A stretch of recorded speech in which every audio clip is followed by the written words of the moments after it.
মন্ত্রী, আজ সকালে আমার বাগান থেকে 10 কাঁড়ি কলা খেয়ে গেছে বাঁদর। এর কিন্তু একটা বিহিত চাই মন্ত্রী। বাঁদরের বাঁদরামি আমি মেনে নেব না, এই আমি স্পষ্ট বলে দিলাম। মহারাজ, আপনার রাজসভাতেই যদি বাঁদরের বাদরামি বাড়তে থাকে তাহলে আর রাজ্যে পারবে না কেন? আমার রাজসভায় যে কে বাঁদর তা তোমাকে বলতেই হবে। আমরা সবাই বাঁদর। গোপাল কিন্তু ঠিকই বলেছে মহারাজ। এই বিজ্ঞান বলছে মানুষের জন্ম বাঁদর থেকে। হ্যাঁ, হ্যাঁ, তোমার এত বড় স্পর্ধা, তুমি আমাকেও বাঁদর বললে? শুধু আপনি কেন, আমার আপনার পূর্বপুরুষরা সবাই বাঁদর থেকেই এসেছে। যেমন ব্যাঙাচি থেকে ব্যাঙ। তার মানে আমার সভায় সবাই বাঁদর? আহ, এ তুমি কি বলছো গোপাল? আমরা সবাই বাঁদর। আচ্ছা মহারাজ, ওই বাঁদরের দিকে ভালো করে তাকিয়েছেন দেখবেন কেমন যেন মানুষ মানুষ দেখতে, হাবভাবে একেবারে মানুষের মতো। গোপাল, তাহলে আমার রাজসভায় কতজন বাঁদর আছে? সবাই খারাপ বাঁদর নয়, কেউ ভালো বাঁদর চেয়ে নিয়ে খায়, আর কোনো কোনো বাঁদর আছে যারা কেড়ে নিয়ে খায়। এখন আবার কিছু নতুন বাঁদর এসে জুটেছে। মহারাজ, গোপাল কিন্তু আমাকে বড্ড অপমান করছে। ও যদি নিজে বাঁদর হয় তবে বাঁদরামির সমস্যা গোপাল নামের বাঁদরটাকেই দেয়া হোক। মহারাজ, বাঁদরের বাদরামি কি করে বন্ধ করতে হয় তা আমি জানি। আপনি এ ব্যাপারে কোনো চিন্তা করবেন না। তাহলে তুমি সবার সামনে কথা দিয়ে বাঁদরের বাঁদরামি তুমি বন্ধ করবে, তাই তো? যথা আজ্ঞা মহারাজ। আজ তুমি যা দিলে না, মন্ত্রী মুখ একেবারে বাংলার 5 করে দিলে। আরে আমি তো কিছু মিথ্যে কথা বলিনি, বাঁদরকে বাঁদর বলেছি, ব্যাস এটাই আমার অপরাধ। একটা কথা কানে এলো, আমাদের মন্ত্রী নাকি পা ভাঙা ভগবানের বাড়িতে রোজ যাচ্ছে। ব্যাপারটা কি বলো তো? কথাটা আমার কানেও এসেছে, তার কি করা যাবে? বাঁদর বাঁদরের কাছে যাবে, এটাই তো স্বাভাবিক। হ্যাঁ, তা বটে। চড়ে চড়ে যদি মাস্তুতো ভাই হতে পারে, তবে বাঁদরে বাঁদরে কেন মামা ভাগ্নে হবে না? তা বটে। এখন দেখা যাক মন্ত্রী কি খেলা খেলে।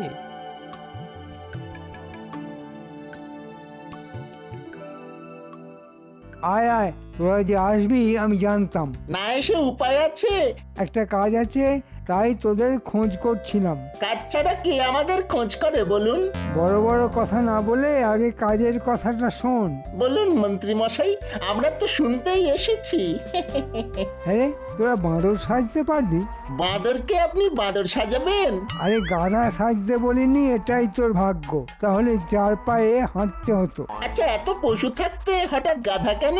মহারাজের বাগানে হঠাৎ করে বাঁদরদের খুব উৎপাত শুরু হয়েছে, আর এই বাঁদর তাড়ানোর দায়িত্ব দেওয়া হয়েছে গোপালকে। গোপাল আমায় বাঁদর বলে অপমান করেছে, ভাবতে পারিস? এর একটা বিহিত করতেই হবে। শোন, আমার মাথায় একটা বুদ্ধি এসেছে। তোরা বাঁদর সেজে নগরের মানুষকে একেবারে নাজেহাল করে দে, দেখি গোপাল কি করে বাঁদর তাড়ায়। প্রথমেই হামলা হবে গোপালের বাড়িতে। আজ রাজসভায় মন্ত্রীকে ঘুরিয়ে বাঁদর বলেছি, এর শোধ ও নেবেই। তাই রাতে সকলেই আমরা জেগে থাকবো। আমার জামাই যখন এসেছে, তখন জামাই তোমাকে আমার সাথেই থাকতে হবে। নিশ্চয়ই শ্বশুর মশাই, আমি আপনার পাশেই আছি। বাঁদরকে বাঁদর বলাই উচিত, কিন্তু আমাদের উপর কি রকম প্রতিশোধ নেবে সেটাই তো বুঝতে পারছি না। প্রতিশোধ নেবার একটাই পথ, নগরে বাঁদরের উৎপাত বাড়িয়ে দেওয়া। আর তার প্রথম পদক্ষেপ হবে আমাদের বাড়ি। বাঁদর বাদরামও করবে। তাহলে তো রাত জাগতেই হবে। এই গুলটে পুটি, তোরা আবার ঘুমিয়ে পড়িস না যেন। হ্যাঁ, না না, ওরা ওস্তাদ, ওরা আমার বাহিনীর প্রধান সেনাদল। নইলে কি আর এত সমস্যার সমাধান করতে পারতাম? তাহলে তাড়াতাড়ি খেয়ে দে, আমরা ঘুমানোর মান করে জেগে থাকি, কেমন? হ্যাঁ, তাই করো।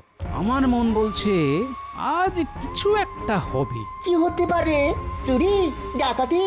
না, তা এবার হবে না। এবার অভিনব কিছু একটা হবে। এই যেমন বাঁদর আসতে পারে। বাঁদর রাতের বেলায়?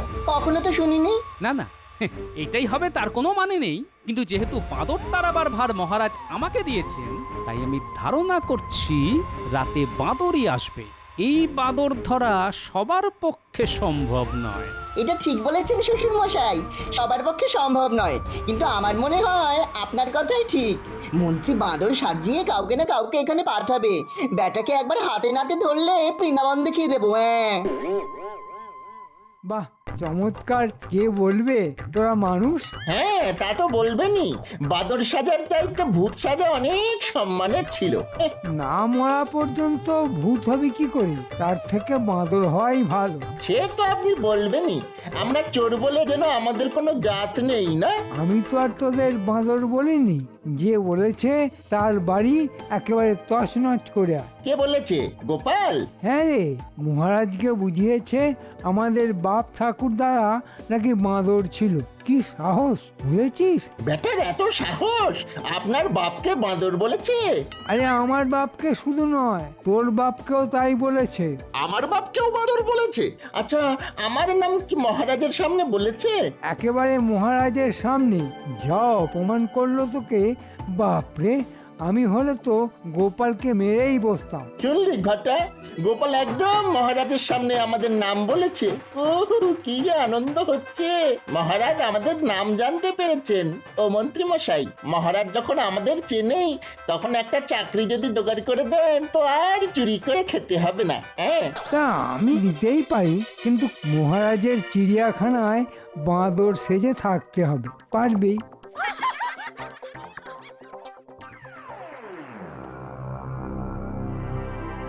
জামাই, এবার ওদের আসার সময় হয়ে গেছে, অনেক রাত হয়েছে। একটা কাজ করা যাক, তোমরা বাইরে বেরিয়ে লুকিয়ে থাকো। ওরা আসলে দূর থেকে ওদের লক্ষ্য রাখো। ঘরে আমি আছি, এখানে যা করার তাই করব। আসবে তো? আমার অনুমান কখনো মিথ্যে হয় না জামাই। আমার মন যখন বলছে আজ রাতেই কেউ আসবে, তখন আসবেই। তোমরা অন্ধকারে লুকিয়ে থাকো, লক্ষ্য রেখো। গোপাল বড় উপকার করেছে রে, মহারাজের কাছে আমাদের নাম বলেছে, তার মানে মহারাজ আমাদের চেনেন।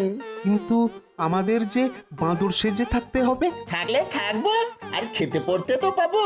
যদি রোজ কলা খেতে দেয় তবে কি হবে বলতো? এই কথাটা তো মাথায় আসেনি আমার। তোর বুদ্ধি আছে রে ঘটা। হ্যাঁ, আমার আর কি বুদ্ধি রে ঘটা, আমার বাবার যা বুদ্ধি ছিল না, তা তুই কল্পনাও করতে পারবি না।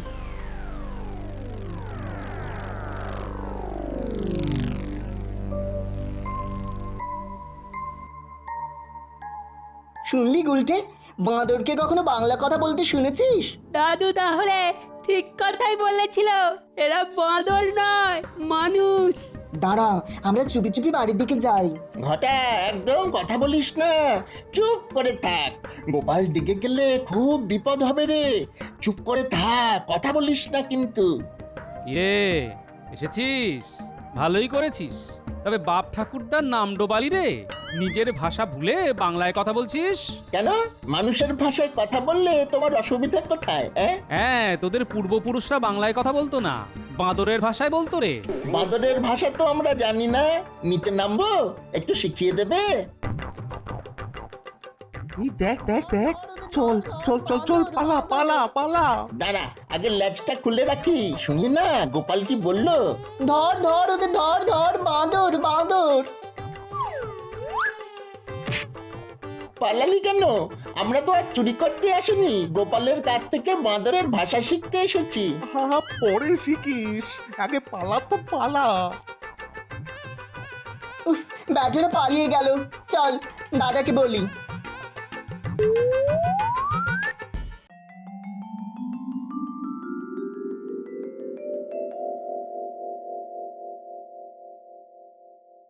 কি গোপাল, বাঁদরের কোনো খবর আছে? আগে অনেক কথা হয়েছে মহারাজ, একেবারে মানুষের ভাষায়। সে কি, বাঁদর কথা বলছে বাংলা ভাষায়? কেন? গোপাল বলে গেল আমাদের বাপ ঠাকুর দ্বারা নাকি বাঁদর ছিল। তাই যদি হয় মহারাজ, তাহলে বাঁদরের পক্ষে বাংলা বলাটা কি অসম্ভব? হ্যাঁ হ্যাঁ হ্যাঁ গোপাল, তোমার যুক্তি মেনে নিলে আমার পূর্বপুরুষরা তো বাংলা ভাষাতেই কথা বলবে, মানে সেটাই তো স্বাভাবিক। এই বিষয়টা একদিনে হয়নি, লক্ষ লক্ষ বছর ধরে বাঁদর ধীরে ধীরে মানুষ হয়েছে।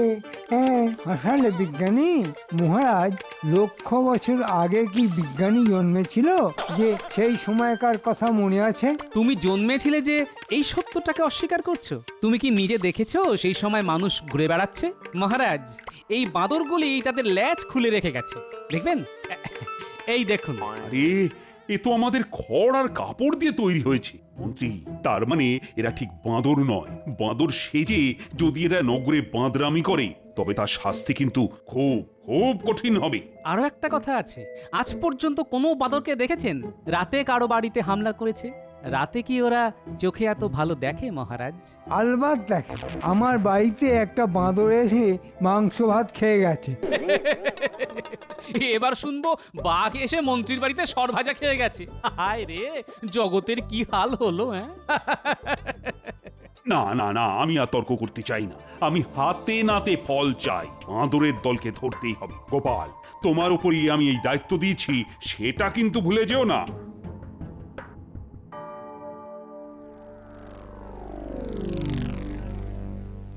শোন, কেউ যদি বাঁদর সেজে নগরে হামলা চালায় তবে আমরাও ভালুক সেজে রাতে নগরে ঘুরে বেড়াতে পারবো। উল্টে একটা কাজ কর, শ্যামাপদ বহুরূপীকে আমার সঙ্গে দেখা করতে বল, আমাদেরও ভালুক সাজিয়ে দিতে বলবো। বাঁদরের সঙ্গে ভালুকের এবার লুকোচুরি খেলা হবে।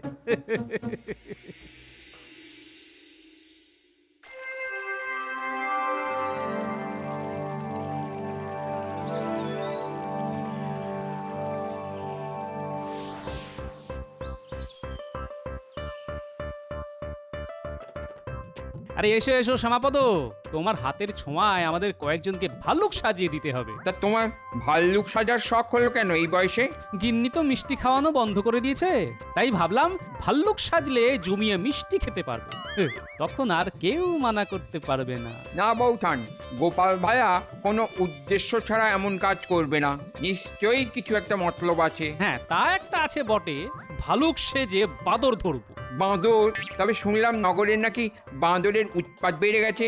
কি ব্যাপার বলো তো? সে পরে বলবো, আগে একটা কথা বলো, তুমিও ভালুক সাজবে তো? আমাদের সঙ্গে বাঁদর ধরতে যাবে তো? নিশ্চয়ই যাব। হ্যাঁ, বাঘ হলেই যেতাম না, কিন্তু বাঁদর সে আবার কোনো প্রাণী হলো নাকি? ঠিক বলেছ, আমরাও বাঁদর। বাঁদরের থেকেও বাঁদরামিতে মানুষ অনেক এগিয়ে আছে। যাক, এসব জ্ঞানের কথা বিজ্ঞানীর কাছ থেকে একদিন শুনে নিও। জন বেসব কথা শুনিনি। হ্যাঁ, আরো বুড়ো হলে হয়তো বলবে, শ্যামাপদ আমাকে বাঁদর সাজিয়ে দাও, আমার বাপ ঠাকুর দাদারা বাঁদর ছিল, আমিও হব, বাঁদরদের সঙ্গেই থাকবো। হ্যাঁ, তাহলেই তো মঙ্গল, তোমার ঘাট থেকে তো নামবো। বলি ওখানে কোন বাঁদরানি পাবে? আমাকেই করতে হবে।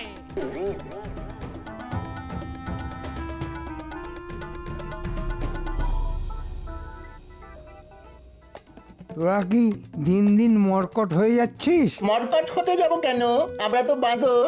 আরে বাঁদরই যদি হবি তবে লেজটা ফেলে আসলি কেন? বা গোপাল যে বললো লেজটা রেখে যা, তাই তো রেখে এলাম। সর্বনাশ, তোরা আবার গোপালের সঙ্গে কথা বলেছিস? বারে, বাঁদর বলে কি কথা বলা বারণ নাকি? গোপাল তোদের গলা চিনতে পারেনি তো? আমাদের নিজের বলে কোনো গলা নেই।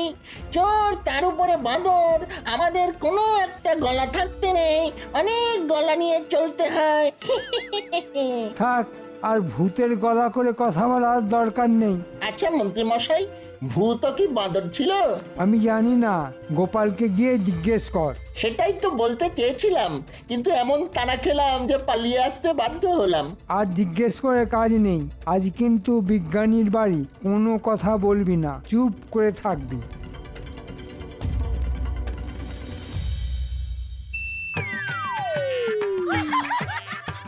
ভাল্লুকের সাজে তোমাকে কিন্তু চেনাই যাচ্ছে না। বাহ বাহ, চমৎকার চমৎকার মানিয়েছে। আসল রূপটা বেরিয়ে এসেছে। এবার থেকে ভাল্লুক সেজেই থেকো। তবে বাজারটা করে দিতে হবে কিন্তু। হ্যাঁ, কি যে বলেন বৌঠান, এই ছদ্মবেশ তো কয়েকদিনের জন্য। বাঁদরের বাঁদরামি বন্ধ করতে পারলেই আপনার গোপাল আপনার কাছেই ফিরে আসবে। কেন থাকুক না ভাল্লুক সেজে, আমার কাছে আর আসতে হবে না। জঙ্গলে থাকুক, ভীমরাতি কাকে বলে। শোনো জামাই আর গুলটে, আমাদের সঙ্গে শ্যামাপদও থাকবে। আজ মনে হয় বিজ্ঞানীর বাড়িতে হামলা হবে, আমরা ওখানেই ভালুক সেজে লুকিয়ে থাকবো। তোরা পাশেই থাকবি, কিন্তু কথা বলবো আমি। হ্যাঁ ঠিক আছে, তাই হবে।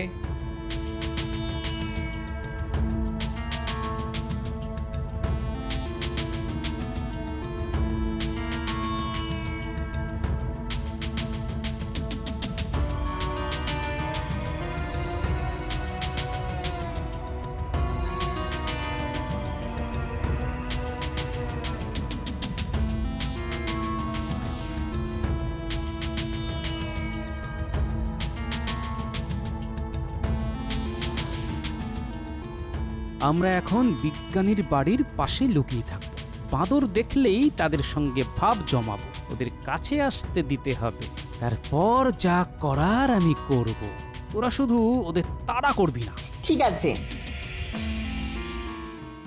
একদম কথা বলবি না, আমরা বাঁদর। যদি তাড়া খাই? ফ্যাচ ফ্যাচ করে মুখ ভেঙে যাবি, তাতে সবাই বুঝবে আমরা আসল বাঁদর। এই রে ঘটা, আমার লেজটা তুই আনিসনি? কি করে আনবো? মন্ত্রী তো তোকে নতুন একটা বানিয়ে নিতে বলেছিলাম না, আর তুই কিপটেমি করে বানালি না। এবার এবার কি হবে? হ্যাঁ, আমি সামনে মুখ দেখাবো আর তুই পেছন দেখাবি, যাতে ওরা তোর লেজ দেখতে পায়।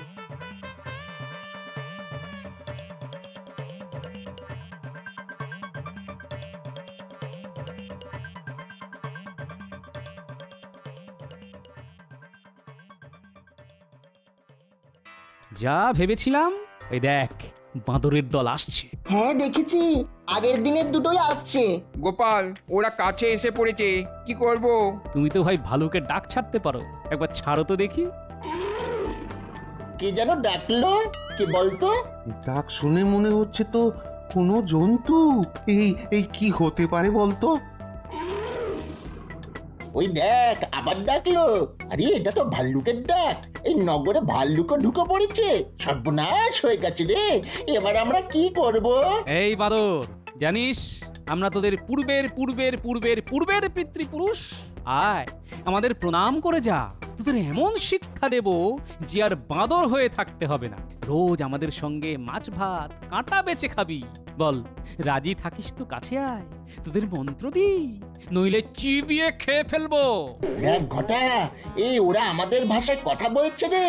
তার মানে সব জন্তুই বাংলা জানে, কিন্তু আমি যে বাঁদর নই তা তো লেজ দেখেই বুঝে যাবে। তখন বলবি যে মন্ত্রী তোর লেজ কেটে দিয়েছে। হ্যাঁ, মন্ত্রী যদি রাগ করে, তাহলে তো খুব বিপদ। আরে ছাড় তো তোর মন্ত্রী। এই চারদিকে তাকিয়ে দেখ, ভাল্লুকগুলি আমাদের ঘিরে নিয়েছে। আইয়া, আর কোনো পথ নেই। আরে কাছে আয়, নইলে আমাদের রাগ হয়ে গেলে কিন্তু চিবিয়ে খেয়ে নেব। তোর লেজটা আমায় দিবি ভাই, আমি তোকে শোধ দিয়ে দেব। আগে ভালুক হয়ে নি, তারপর। আর শোন, মন্ত্রীর কাছ থেকে মোহরটা নিয়ে নিবি, নইলে নইলে আমার বড় ক্ষতি হয়ে যাবে। আয় বাবা, কাছে আয়, ক্ষমা না ভাল্লুক মহারাজ, আয় আয়। এই তোরা এক কাজ কর, এবার ওদের লেজ ছিঁড়ে তা দিয়ে ওদের বেঁধে ফেল। হ্যাঁ হ্যাঁ, তাই করছি।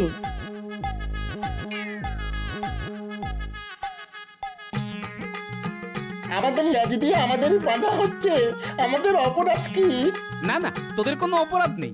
বাঁদরের পোশাক না ছাড়ানো পর্যন্ত তোদের তো ভালো খাওয়া হবে না। শুনলাম মন্ত্রীও নাকি বাঁদর হয়ে গেছে। মন্ত্রী বাঁদর হয়ে গেছে? খুব ভালো হয়েছে। বেটা আমাদের ভালুক না বানিয়ে বাঁদর বানিয়ে দিয়েছিল। বাঁদরের থেকে ভালুক কত সুন্দর।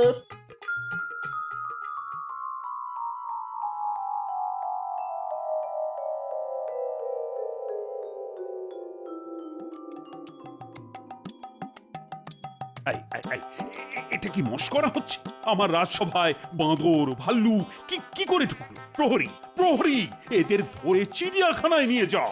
আমাদের চিনতে পারছেন না মহারাজ? গোপাল, আরে আরে তুমি ভাল্লুক সেজে এসেছো কেন? আর সঙ্গে দুটো বাঁদরই বা কারা? মহারাজ, ভালুক কি আর শখ করে সেজেছি? বাঁদর ধরার জন্যই ভালুক সাজতে হলো। আমাদের কোনো দোষ নেই মহারাজ। মন্ত্রী আমাদের বাঁদর সাজিয়ে গোটা নগরে একটা গন্ডগোল বাঁধাতে চেয়েছিল।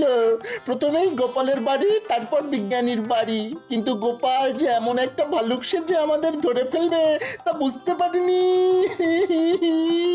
আমাদের ক্ষমা করে দিন মহারাজ। গোপাল, বাঁদরের একটা পোশাক মন্ত্রীর বাড়িতেই পাঠিয়ে দাও, আর বাড়ির চারদিকে পাহারা বসাও যাতে পালাতে না পারে। আগামী 7 দিন এই বাঁদরের পোশাকেই তাকে রাজসভায় আসতে হবে। মহারাজ, এই কৃতিত্ব কিন্তু আমার একার নয়। আমার জামাই গুলটে, পুঁটি, শ্যামাপদ বহুরূপী না থাকলে এই কাজ করতেই পারতাম না।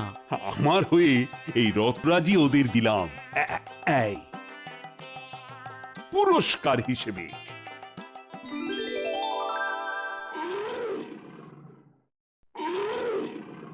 আরে আরে সত্যি ভাল্লুকের ডাক!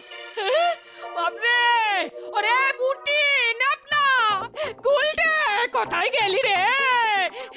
এই জামাই বা কোথায়? হ্যাঁ? নিশ্চয় কেউ ফেরেনি। হ্যাঁ? এবার আমি কোথায় যাই? হ্যাঁ? ওরে বাবারে! ভালুক হয়েও গিন্নির কথা ভুলিনি। জামাই আদরের জন্যে রুই, কাতলা আর ইলিশ মাছ নিয়ে এসেছি। জামাই আজ যা খেল দেখালো, এরপরে এই বাড়িতেই ও পাকাপাকি ভাবে থাকবে। আর শ্যামাপদ, তুমি না থাকলে তো বাঁদরই ধরা যেত না। পরপর 7 দিন তুমিও এই বাড়ির অতিথি। দেখি মহারাজকে বলে তোমার জন্য রাজসভা থেকে একটা মাসোহারার বন্দোবস্ত করতে পারি কিনা। বলি বাঁদরের উৎপাত বন্ধ হলো ঠিকই, কিন্তু বাড়ির ভাল্লুকেরটা তো বাড়লো। আমার হয়েছে মরণ। আচ্ছা গিন্নি, ভালুক না হয়ে আমি যদি উল্লুক হতাম, তাহলে তোমার বাজারটা কে করতো শুনিয়া?